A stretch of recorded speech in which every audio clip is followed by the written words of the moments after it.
We still hustle daily. What's going on, Hustle Nation? Welcome back to another video. It's your boy Big Play Ray coming to y'all with another one today. All right, we got another story time. Make sure y'all smash that like button. I greatly appreciate y'all giving birth to her son in prison. Holy! Make sure y'all follow me on Instagram. Let's see what she talking about. Okay, y'all. What's up? So this is What's up, story nigga? time. Giving birth to my son in prison. A lot of people was asking me to talk about this. So when I went to prison, I was 4 months pregnant with him. So when I got there, I went. It was COVID at the time. Like, COVID was real bad, especially in the prison.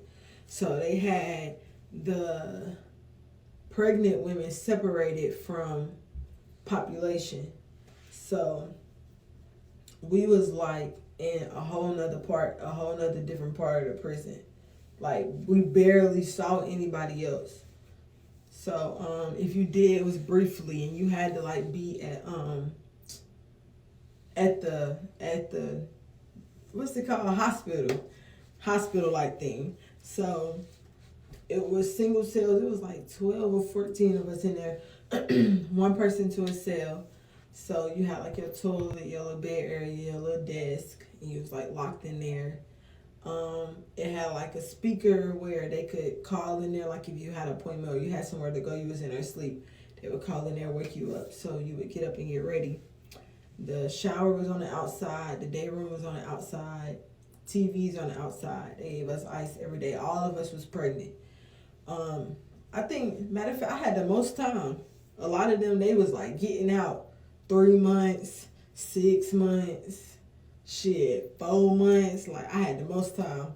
So, but What the fuck you do? I also was. What you did to get the most time? I probably was one of the few, and when I say few, I mean like 3 out of 12 who knew exactly where their kids was going. Like, a lot of them, their kids was going to DSS custody, or they was getting adopted. Like, they didn't know where their babies was going and stuff. So,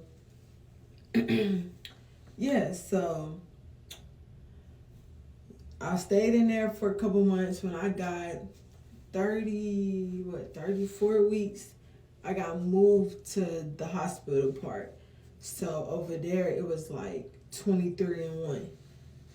So within that hour, you go out there, you watch TV, you use the phone. That's it every day.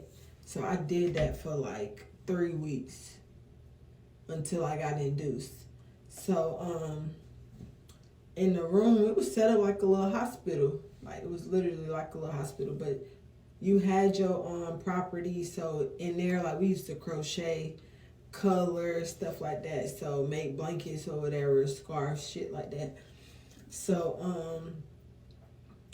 I got induced. Well, they came in there. I went out for my hour. I came back in. She was like, you leaving after 6 o'clock. So, I mean, you leaving with count clear. So that's after 6 o'clock. So I'm like, all right, where I'm going? She's like, what you mean, where you going? So I'm like, oh, shoot, can I go out here and call my people? She's like, nah, you already went out for your hour. They don't let you know that you going nowhere. Like, it's a security thing. So they don't let you know until it's time for you to go. Or in that situation, till you done already used the phone. You feel me? So I'm like, all right. So I had my baby at UNC Medical. That was a nice ass hospital too. So I got induced. It was 2 COs, y'all. So my labor was cool. I don't know. I think I was nervous. Like, it was weird being in there having a baby with the police. Like, you sitting there. She was sitting there on her phone the whole time, but it was just me and the doctor. It was a good labor though. My son was out on like my second push. So yeah. So she's sitting there. It was her and the man. She was sitting in there. He was outside the door. When you in the hospital, you in prison, you like under an alias. So nobody know. Again, nobody in my family knew I was in labor until I didn't call. Like, my family knew, like, I only get an hour out a day. If I call you and you don't answer, you missed it. Like, I'm not going to be able to call back to the next day. So if I go a whole day without calling, they knew I had went in labor. So, yeah, go into labor. Have my little baby, April 4th. It was Easter that year. So, yeah, I have him. I only was with him for 52 hours after labor. I was with him for 52 hours. So, every shift, 2 new people came. So, 6 p.m., 2 more people. 6 a.m., 2 more people. You feel me? So, y'all, when I tell y'all that kids know, Paul, oh, let me tell you, so why they have me shackled to the bed after I gave birth to my baby? And they wasn't supposed to do that. Had me shackled to the people bed. Yeah, I almost forgot that part. Yeah, folks had me shackled to that bed like that. They wasn't even supposed to.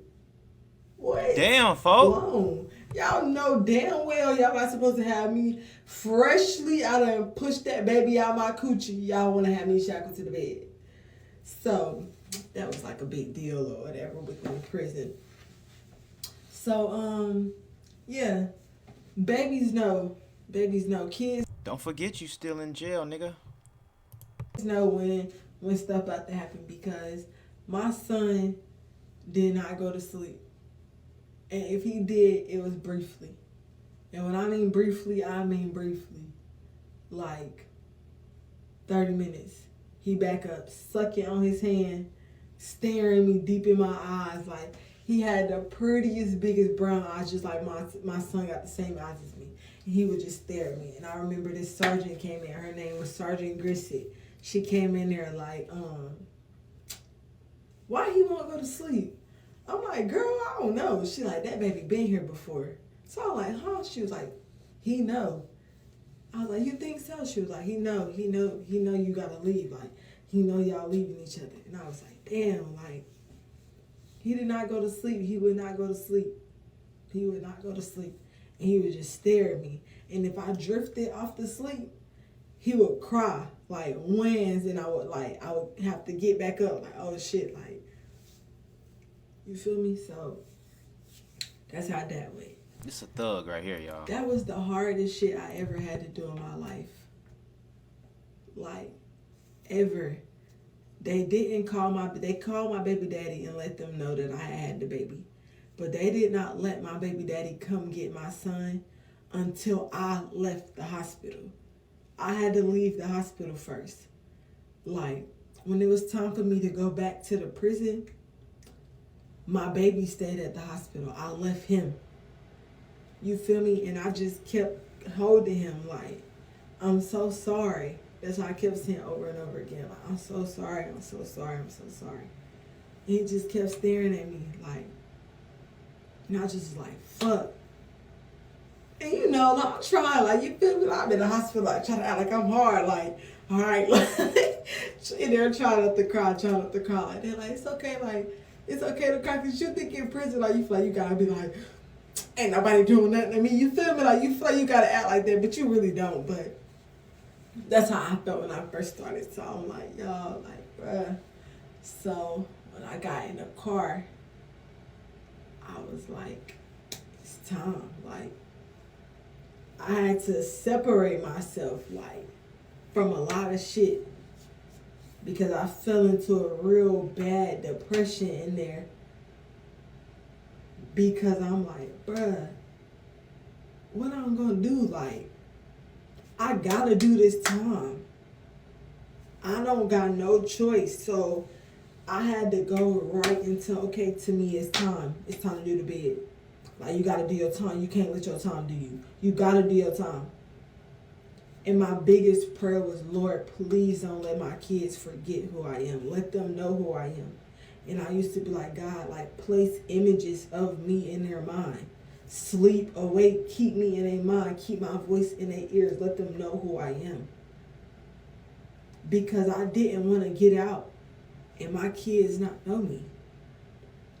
You know what I'm saying? Like, my son was 3 months old. I mean, my son was 2 days old.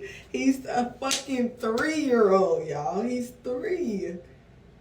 He'll be 4 in April. I got a whole toddler running around here. 2 of them. My daughter's 4. They wasn't talking. I didn't get to see them walk. Now they running, talking, full sentences. Mommy, I want this. How's your day? What are you doing? Like, that was my biggest prayer. Like, this story long, so y'all gotta stay tuned for. Okay, hey y'all. So, this is part 2 of giving birth to my son while being in prison. So I'm just gonna try to pick up right where I left off. And if y'all already watched it and I'm kind of repeating myself, understand that it's some stuff that I left out of the first video that I didn't put in the second video. So yeah, so if you didn't watch my first video, watch it before you watch this one. Okay? But yeah, so y'all know like 52 hours is not long. It's only 24 hours in a day. 2 days is 48 hours. Okay? So that means I had 2 days and 4 hours with my son before I had to give him to the doctor and leave the hospital. So yeah, so by this time it's time for me to go. It's time for me to make my way back to the prison.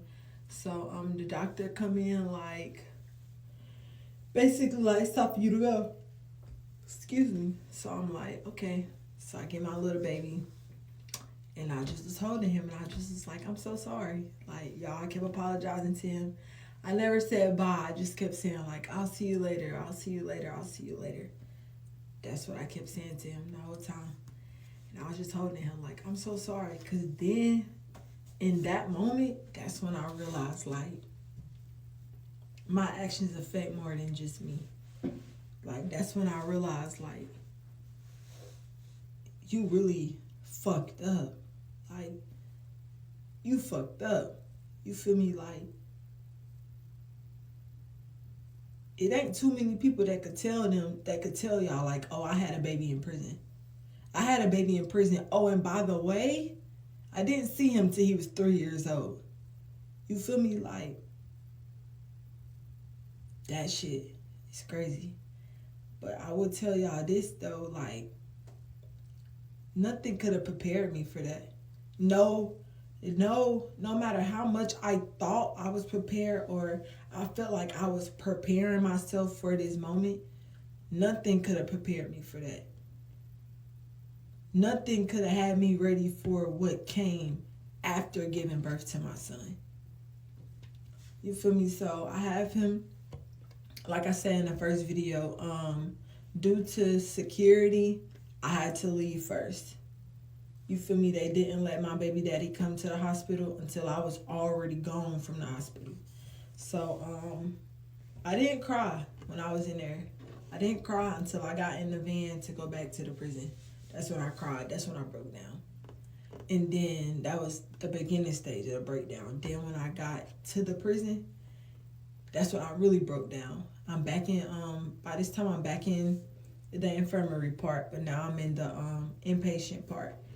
And I'm on 22 and 2, so I come out 1 hour on first shift and then 1 hour at night. Remind y'all, I got a whole baby and a 1-year-old. By this time, my daughter 1, she just turned 1. So that's not enough time to like talk to your kids, make sure everything good, like try your hardest to place your voice in their mind. You feel me? Like that's not enough. That's not enough time. I spent 6 weeks up there. I had to do my whole 6 weeks in the infirmary. So the whole time I'm on 22 and 2. Basically locked down. Cause I'm in a hospital room like shit setting or whatever, but I ain't got no phone in there. You feel me? So I can't use the phone how I would be able to use it if I was in regular population. But that was like the hardest shit. Fuck signing a plea, okay? Like signing a plea, going to prison, that's different. But having a baby and like you literally gotta accept the fact I'm not about to see you for a couple years. Like, I'm not about to see you. You feel me? Like, at all. Because it's COVID. They not letting no visitors come. And granted, I didn't want my kids to come to the prison anyways because I was already broken. You feel what I'm saying? Like, I'm already fucked up.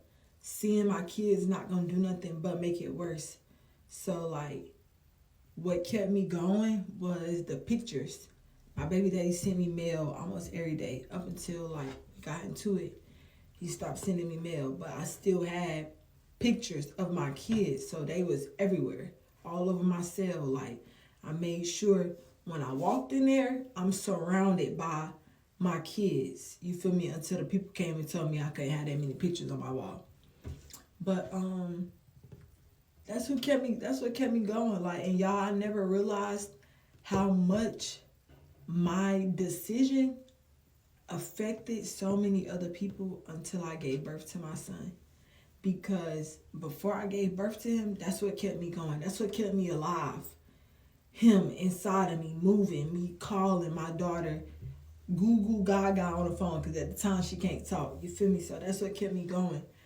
But nothing, like I just said, nothing could have prepared me. Nothing. Like, it was heartbreaking. It was hurtful. It was traumatizing. Like, you feel what I'm saying? Like, it was so fucked up, y'all. Then, like, I fall out with my baby daddy. We stopped talking. So now you're not answering the phone. You're not sending me mail. You feel me? So I'm just going through life. Like, y'all, I swear I was just walking. I was a fucking soulless body walking around here because I was literally broken. You feel me? But that's when I started reading my Bible more. That's when I started talking to God. That's when I started praying more. That's when I started, like, God, please don't let them forget about me. You feel me? Because I'm fucked up. Like, and I literally had to admit, like, I'm really fucked up right now. Like, mentally, I don't know if I'm coming. I don't know if I'm going. And then finally, I had to, like, tell myself, like, you got to make it out of here. Because I ain't going to lie, y'all, I didn't know how I was going to get through my time. After I had my son, I didn't know what the fuck I was going to do. Like, I didn't know how I was going to make it.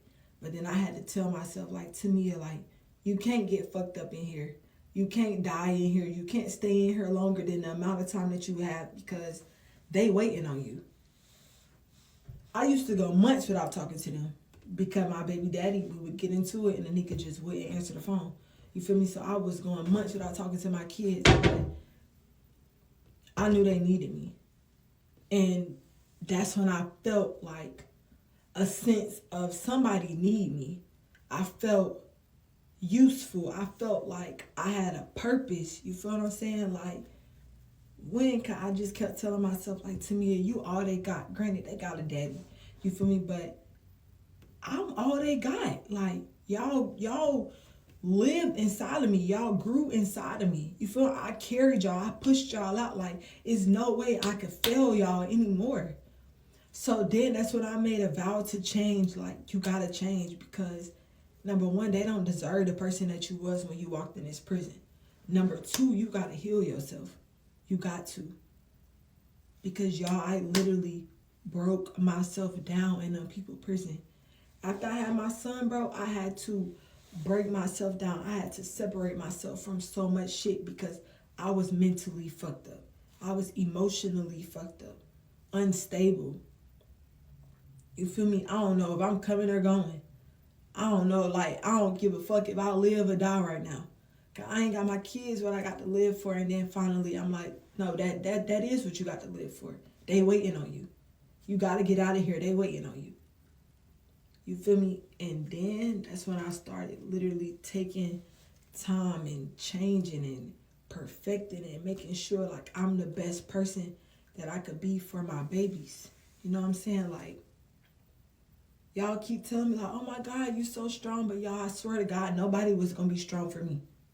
I had to be strong for me, and I also had to be strong for my kids. Because if I die in this prison or something bad happened to me in this prison, who going to keep my memory alive for my kids?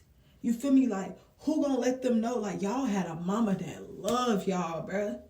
Who going to let them know that shit? And I feel like, fuck, oh my God, y'all, I was not supposed to be crying on Beyonce internet.